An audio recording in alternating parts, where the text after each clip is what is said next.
Okay, so it's not quite a Fan Friday submission, but this is the hardest I have ever seen anything get countered in my time playing Pokemon, so I just had to make a video about it. Also, it uses the new Symbiosis Oranguru, so we can see the shenanigans that this Pokemon is up to with its new ability, but I just have to comment that it's amazing, with an entire generation under our belt, that VGC just doesn't change. I mean, we're going back to Omega Ruby and Alpha Sapphire GS Cup rules to see Rage Powder Amoonguss into the Power Herb instant setup Xerneas. Xerneas is now going to take up a lot of time with that animation, so at least that never changed about Fan Fridays. Got to keep that banter going as Xerneas goes for the +2 special attack, special defense, and speed. But what is an Oranguru going to do to stop that? Like, the Brittle Swing, that's nifty. You did like 1 damage to the Xerneas, and Amoonguss's Rage Powder doesn't really care about that. So Weakness Policy onto the Necrozma. It's going to raise its stats. Now we're looking at a very strong legendary Pokemon,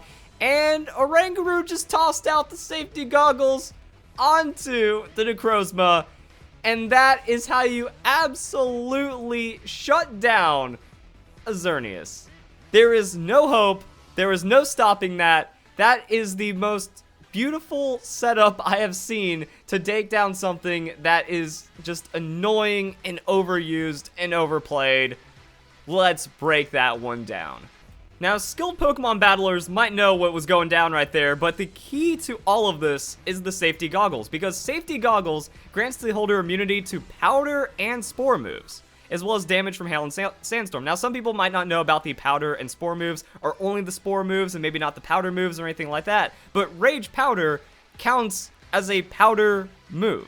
And that means safety goggles, you don't get to see the Amoonguss, you know, trying to like taunt you over there and inducing the rage or anything. You completely ignore that and you just hit the Pokemon that you were targeting. This is something that we saw a little bit back in like GS Cup, whenever any kind of Rage Powder strategy is pretty common. And another thing that happened that's really interesting to kind of note on top of this is it works with grass type Pokemon. So Rage Powder functions as that much of a powder move to where grass type Pokemon, which have like the Stun Spore, Sleep Powder, Spore resistances and stuff like, or not even resistances, immunities, also have the same thing happen. So grass type Pokemon, Pokemon with Overcoat, and Pokemon holding safety goggles are now immune to Rage Powder. That happened in Generation 6, and then that's pretty much when you got to see all kinds of crazy strategy breakdowns. So that's another key element to what is happening inside the strategy, is that, yeah, you just bypass that, and now Xerneas is gone. You have a +2/+2 Necrozma. It also can't get spored by the Amoonguss now, in case there was anything going on. Rage Powder is effectively useless, and Oranguru can now Instruct. So you don't KO the Oranguru, Instruct, you get another +2 Sunsteel Strike, and effectively everything dies, and there's just no hope whatsoever. So now what I want to do is kind of break this down on another level, because unfortunately, I feel like this strategy just, while it is the most flashy, incredible counter I have ever seen, I don't think it's actually something that's competitively viable in like a hardcore VGC setup very consistently. That also makes the team building really interesting. So we're going to go and break that down as well. So here's the idea. Symbiosis on the Oranguru into the safety goggles, and all you need is some kind of setup to get that going. Now, there's a lot of proposed ways. You can also have like one of your Pokemon. You have a Pokemon instantly consume an item. Say, I was about to say you have like Snorlax using Belly Drum. Unfortunately, Snorlax with Belly Drum is kind of slow, but the idea still kinds of stands unless you have like Snorlax, use Protect, Oranguru, then set up the Trick Room for that turn. Snorlax, now with its fast priority, gets to use Belly Drum, consumes the berry back up to full health. Oranguru gifts it whatever it feels is necessary. Maybe another berry, so now you have to like go through the hit point bar of Snorlax twice. Who even knows? Something like that. And then with this, it's also just pretty easily activated. Brutal Swing. So we've seen moves like this. You hit your allied Pokemon, you activate a Weakness Policy. That's where it ends. Not when you have the Symbiosis. So now we're able to give ourselves an extra benefit to where we don't have to worry about anything else. We gain immunities on top of our insane stats and just being a straight up legendary Pokemon. But the problem I see here is Incineroar really shuts this down. And Incineroar is the most common Pokemon that we have in the metagame at this point.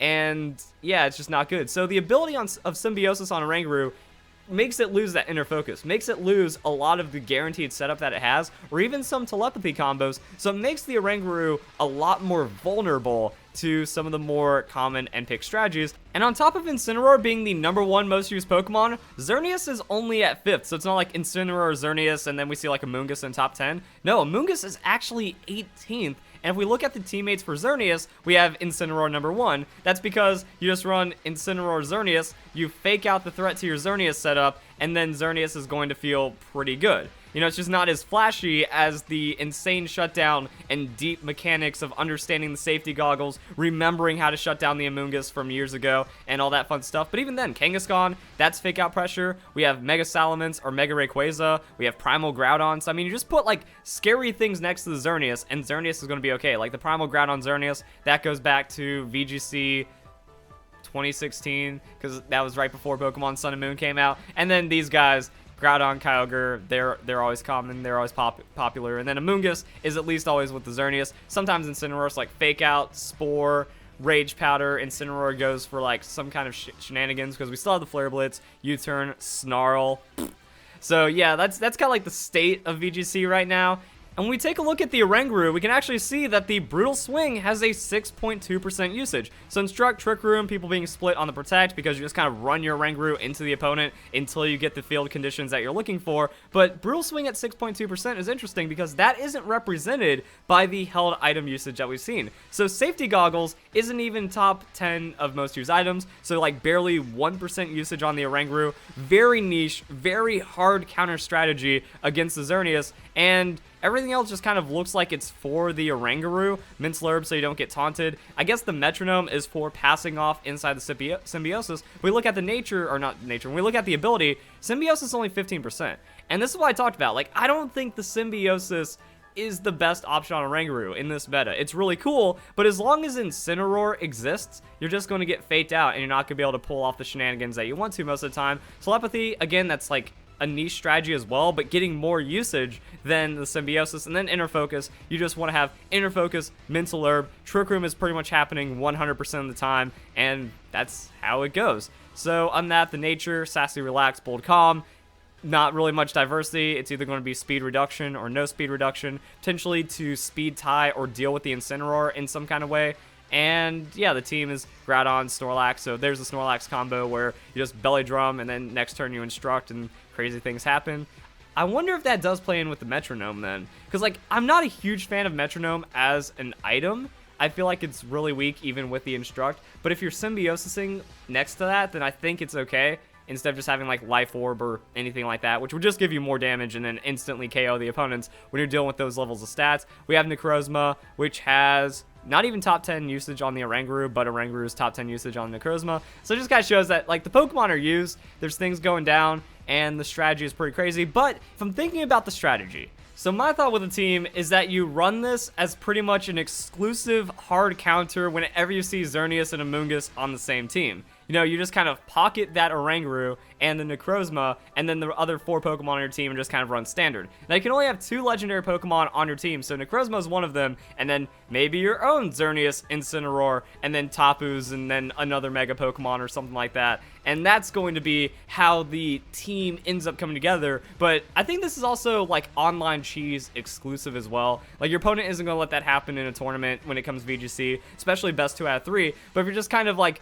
on the ranked and you see someone that's trying to climb using cheese, Xerneas, shenanigans like that, just use that, you just shut them down, and then you make the opponent look like a fool. So I think it's one of those strats where you can get free points doing it.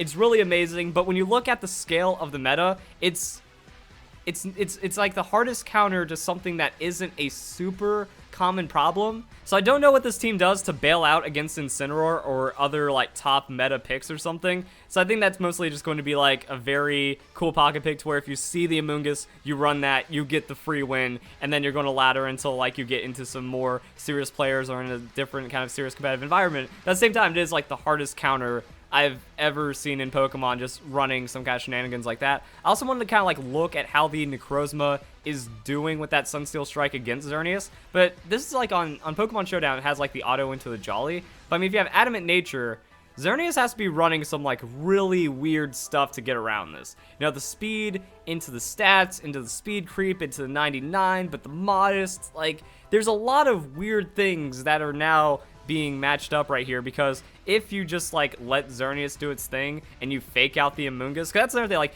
you can do all that cool stuff, or that ends by just faking out the Amoonguss and then hitting it. But then that's when you have Protect on the Xerneas. Maybe Amoonguss protects, Duskmane just does whatever, and yeah, VGC is just kind of a mess right now. So if anything, the strategy shows that creativity can still be accomplished in Pokemon, but there's just so many better things that you can't hard counter like that. There's so much diversity in move options to where it's really hard to get away with like doing cool things in Pokemon anymore very consistently. Like that is not a consistent setup. That battle is going to happen once every dozen battles or so, and it's going to be the coolest thing ever, but then Pokemon just kind of has its own already like heavily established and just cemented way that the game is run. But at least there's still some really cool ideas that are being used in response to other problems. I'm trying to think about like how this could have been done way back in the day. Like, was this possible back in 2016? Like, you run that Florges goes and uses,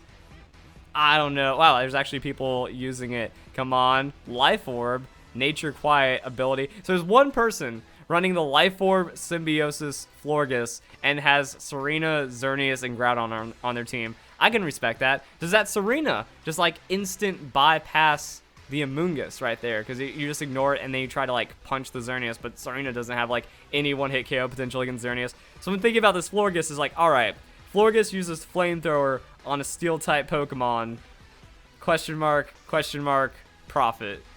You know, because like then you activate the same thing. It's not going to be a Duskmane Necrozma. It's not going to be something super powerful, but at least you can pass off the safety goggles, bypass it again, and that's kind of it. When defeated, this guy's like run the team, but there's no data to display on when he wins or when he loses. That's something. That's the kind of state of Pokemon. Because yeah, like unfortunately not a lot of people are using the rating battles, but you can still see some really cool stuff happening. And that's the strategy. That's the state of VGC. That's just like some old school stuff, and hopefully it gets better for Pokemon Sword and Shield. So you guys enjoyed the video. Hope you all have a nice day. Thank you very much for watching.